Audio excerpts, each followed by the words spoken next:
Majority సీట్లు కొట్టే అవకాశం ఉంటుంది. కాబట్టి తెలంగాణ విషయంలో నేను ఇది జరుగుద్దని నేను కూడా ఈ స్టేజ్ చెప్పలేను సార్. చెప్తే మనం అబద్ధమేగా. ఫైనల్ గా టైం అయిపోయింది రేవంత్ రెడ్డి గారు, చాలా టైం ఫైనల్ గా ఒకటి ఇటు కొద్ది రోజులుగా మీ లీడర్లు కూడా ప్రెస్ కాన్ఫరెన్స్ లో కూడా అడగడం జరిగింది. మరీ గాసిప్ ఏం కాదు, బట్ దానికి ఏమైనా బేసిస్ ఉందో లేదో తెలియదు మనకి. జూనియర్ ఎన్టీఆర్ దూరం అయిపోయిన తర్వాత, హరికృష్ణ గారు జూనియర్ ఎన్టీఆర్ దూరం అయిపోయిన తర్వాత పవన్ కళ్యాణ్ కొంచెం రెబల్ స్టార్ లాగా ఉన్నాడు. వాళ్ళ అన్నయ్య గారి మీద రిబెల్ చేస్తున్నాడా, సమాజం మీద రిబెల్ చేస్తున్నాడా, రాజకీయాల్లో రిబెల్ చేస్తున్నాడా కానీ బట్ విపరీతమైన అతనికి హైప్ వచ్చింది ఇటీవల కాలంలో.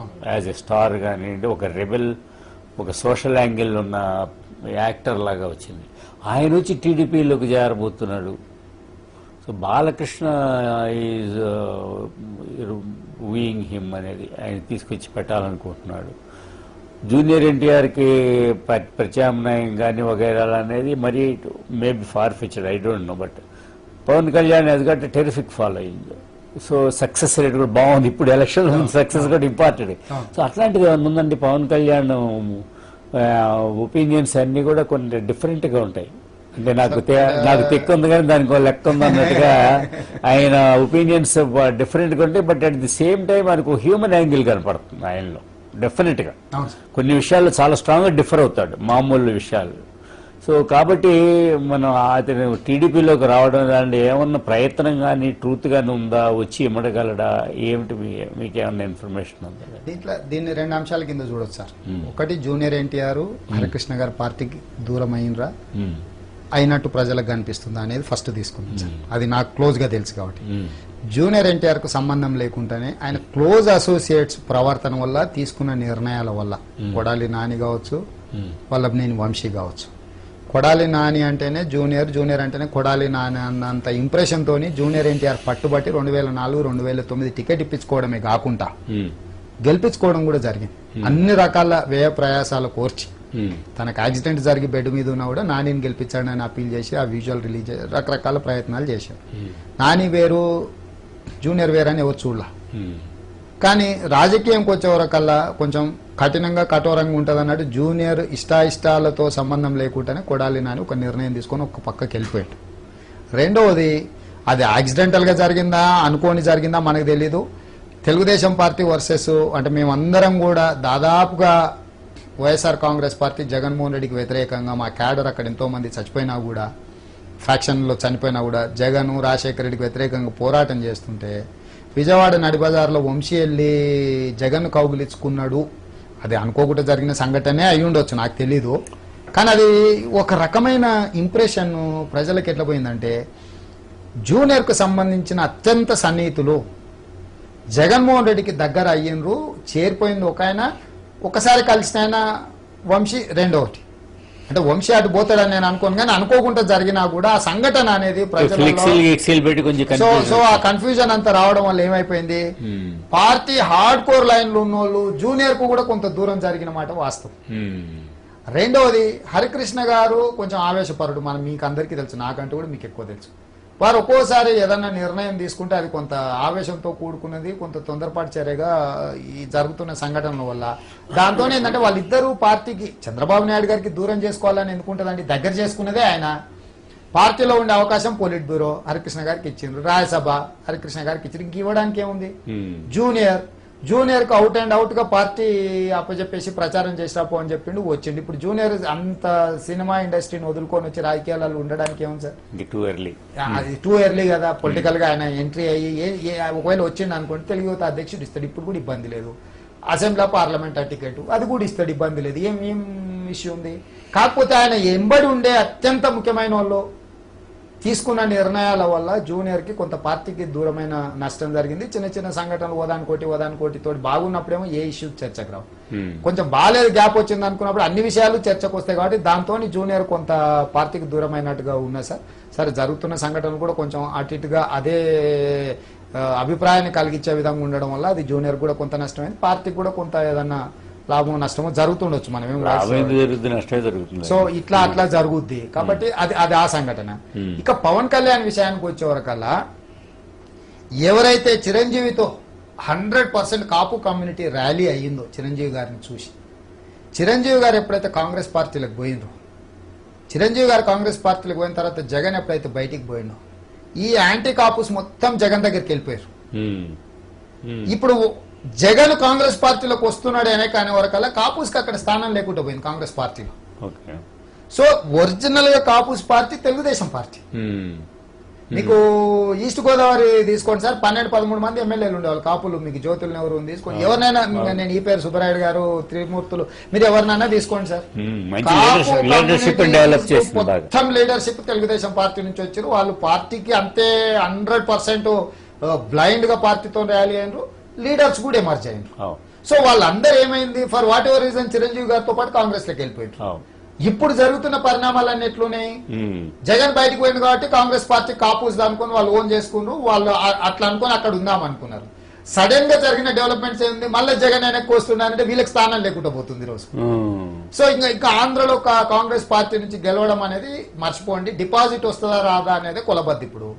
సో డిపాజిట్ రాని జగన్మోహన్ రెడ్డి చేరబోయే పార్టీలో మేము ఏం చేస్తాం, మేము ఆల్టర్నేట్ గా మా ఒరిజినల్ ఏదైతే అంటే మదర్ ఆర్గనైజేషన్ ఉన్నదో ఆ మదర్ ఆర్గనైజేషన్ తెలుగుదేశం పార్టీ కాబట్టి ఆ కాపుస్ అందరు కూడా అటు నాగేంద్ర బాబు మీద కావచ్చు, పవన్ కళ్యాణ్ మీద కావచ్చు, అయ్యా మిమ్మల్ని నమ్ముకొని మీతో పాటు వచ్చినాం, ఈ రోజు మాకు అక్కడ స్థానం లేదు.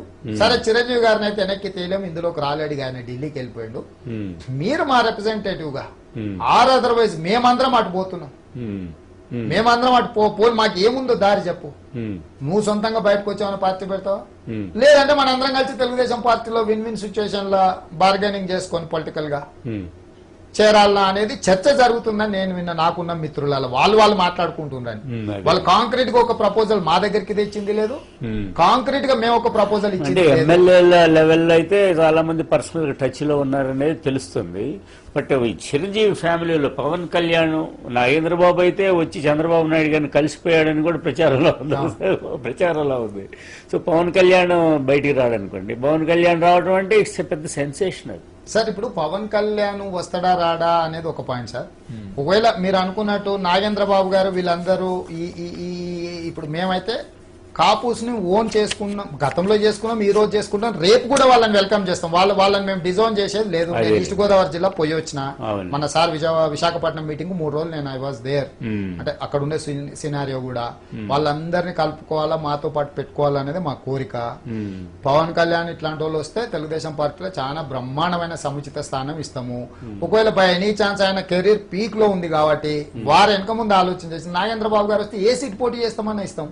నాగేంద్రబాబు గారు కంటెస్ట్ చేసింది అనుకోండి, పవన్ కళ్యాణ్ గారు వచ్చి ప్రచారం చేస్తే అది దానికి ఏమున్నాయి సార్. అప్పుడు చిరంజీవి గారు వచ్చి ప్రచారం చేస్తానంటారు. చిరంజీవి గారికి ఒక పార్టీలో ఒక హోదాలో ఒక బాధ్యతలో ఉన్నారు సార్. వారిని మనము చిరంజీవి గారు వస్తారా రారా అనేది మనం ఊహించలేము.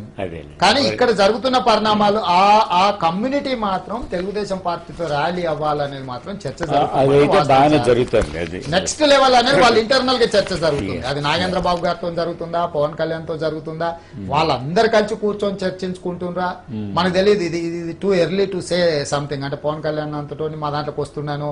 జూనియర్ ఎన్టీఆర్ పవన్ కళ్యాణ్ ఇద్దరికి మంచి రిలేషన్షిప్ ఉంది, స్నేహం ఉందని చెప్పుకుంటారు ఇండస్ట్రీలో. జూనియర్ అందరితో మంచిగా నాకు తెలిసినంత వరకు ఎవరితో పెద్ద పర్సనల్ రిలేషన్ లో ఏం పెద్ద తేడా ఉంది అనుకోండి. ఎందుకంటే నాకు జూనియర్ గురించి కొంత పర్సనల్ గా తెలుసు, నాకు కొంచెం బాగానే పరిచయం కాబట్టి జూనియర్ నార్మల్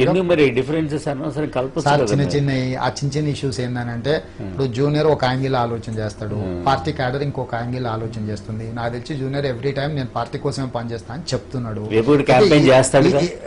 ఇప్పుడు నేను ఉన్నాను అనుకోండి సార్, జూనియర్ పలానా నేను ఒకవేళ రేపు పార్లమెంట్ కి చేసిన అనుకోండి సార్, ఫర్ ఎగ్జాంపుల్ అసెంబ్లీకి అయితే నాకు ఇబ్బంది లేదు, సార్ ఎక్కడ చెప్తే అక్కడ అనుకోండి, ఎక్కడైనా చేసిన అనుకోండి, పార్టీ ఒకవేళ నిర్ణయించి పలానా దగ్గర చేయపోండి అన్నారు అనుకోండి, తారక్ వచ్చి నా కోసం ఓ మీటింగ్ అడ్రస్ చేయమంటే చేయడా సార్, నాకుండే ఇంటి మధ్యలో మీరు చెప్పండి. సో ఈ పార్టీ కోసం అయినా కూడా చంద్రబాబు నాయుడు గారు పిలిచి నువ్వు ఈ ప్రాంతంలో పర్యటించి రాపో అంటే కాదంటారా. సో చిన్న చిన్న ఇష్యూస్ ఏమన్నా ఉన్నా ఇప్పుడు ఉండే గందరగోళంలో జూనియర్ గ్యాప్ ఏర్పడిపోయింది సార్. ఇప్పుడు 95-96 తర్వాత ఎంత వైడర్ గ్యాప్ వచ్చింది, తర్వాత అందరూ కలిసిండ్రు. నేను అనేది ఒకటే సార్, మీకు ఇష్యూ ఇది కాదు అసలు. చంద్రబాబు నాయుడు గారు ఛాలెంజెస్ ఉన్నాయి.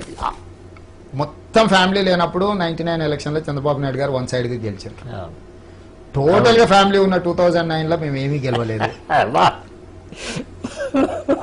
సో రెడ్డి గారు సార్ నేనేమంటున్నా అంటే మా లీడర్ కి ఈ రాష్ట్ర రాజకీయాలను సరే కొన్ని సందర్భాలలో కొన్ని కాంబినేషన్స్లలో కొంత నష్టం జరిగి ఉండొచ్చు, కానీ చంద్రబాబు నాయుడు గారి సత్తాను కానీ ఆయనలో ఉన్న పట్టుదలను కానీ ఎవరైనా అండర్ ఎస్టిమేట్ చేస్తే మాత్రం దాన్ని ఖచ్చితంగా ఏ స్టేట్ లో రానిటువంటి చాలా కాంప్లికేటెడ్ థింగ్స్ డెవలప్మెంట్స్ ఇక్కడ వచ్చినాయి ఆంధ్రప్రదేశ్ లో. అది ఈయన కాబట్టే తట్టుకొని నిలబడి ఫేస్ చేయగలిగింది సార్. ఒక్క ఏటుకో కాంగ్రెస్ పార్టీ కొడితే జగన్మోహన్ రెడ్డి 119 నియోజకవర్గాలలో సున్నాయిండు, కాంగ్రెస్ పార్టీ 175 నియోజకవర్గాలలో వాళ్ళు సున్నాయిండు, వాళ్ళు చేసుకున్న దానికి అంటే వాళ్ళకే తెలియకోకుండా వాళ్ళు సున్నాయిండు. కానీ 294లో నిలదొక్కున్నది ఒక చంద్రబాబు నాయుడు గారు. That is called Chandrababu Naidu గారి ఎక్స్పీరియన్స్ అండ్ పొలిటికల్ కేపబిలిటీ. సరే రేపు గెలుస్తాం ఓడతాం ఏం జరుగుద్ది అనేది వేరు, ఎన్నికలలో గెలుపోవటంలో అనేది సహజం. కానీ యాజ్ ఎ లీడర్ గా ప్రజల దగ్గరికి పోవడానికి నీకు ఒక ఫేస్ ఉండాలా, ఒక ఎజెండా ఉండాలా. అదొక్కటి మిగిలింది మా పార్టీకే మా నాయకుడికే సార్, ఇంకెవరికి ఆ ఎజెండా లేదు, ఆ ఫేస్ లేదు. ఇంత దాటిగా ఇంత ఇదిగా అందరు నలుగురు మాట్లాడితే కొంచెం క్లారిటీ వస్తుంది కదా. మీ పార్టీ ఎందుకు అలా ముడుచుకొని ఎవరికి వాళ్ళు ఆ నియోజకవర్గంలో ఆ మండలంలో ఉండే సమస్యలను చూసి భయపడిపోతున్నారు సార్ రకరకాల పరిస్థితుల వల్ల. అట్లా మాట్లాడే లీడర్షిప్ లేక కాదు. ఇప్పుడు మా కేశవ్ ఉన్నాడు అనుకో, బయటకు వెళ్ళినప్పుడు ఇతర పార్టీలకు వెళ్ళినప్పుడు గట్టిగా మాట్లాడతారు, అవతల ఆ పనికే ఉపయోగిస్తారు సార్, ఇక దేనికి ఉపయోగించట్లేదు. వాళ్ళకి ఎవరికి నియోజకవర్గాలు ఇచ్చింది లేదు, నియోజకవర్గాలలో పనిచేయమనేది లేదు. నాకు అప్పుడప్పుడు నవ్వు వస్తుంది, వీళ్ళని ఎక్కడో ఉన్న వాళ్ళని చంద్రబాబు నాయుడు గారు ఇక్కడికి తీసుకెళ్తే లాస్ట్ కు ఎదురుగా పోయినట్టు ఎట్లా ఉపయోగపడుతుంది. థ్యాంక్స్ రేవంత్ రెడ్డి గారు, థ్యాంక్ యూ సో మచ్ అండి. అలా డీటెయిల్ గా మాట్లాడాను. థ్యాంక్ యూ రేవంత్ రెడ్డి గారు స్టూడియోకి వచ్చినందుకు. Thank you sir. ఇది వాళ్ళ special editors time. Stay tune to మహా న్యూస్.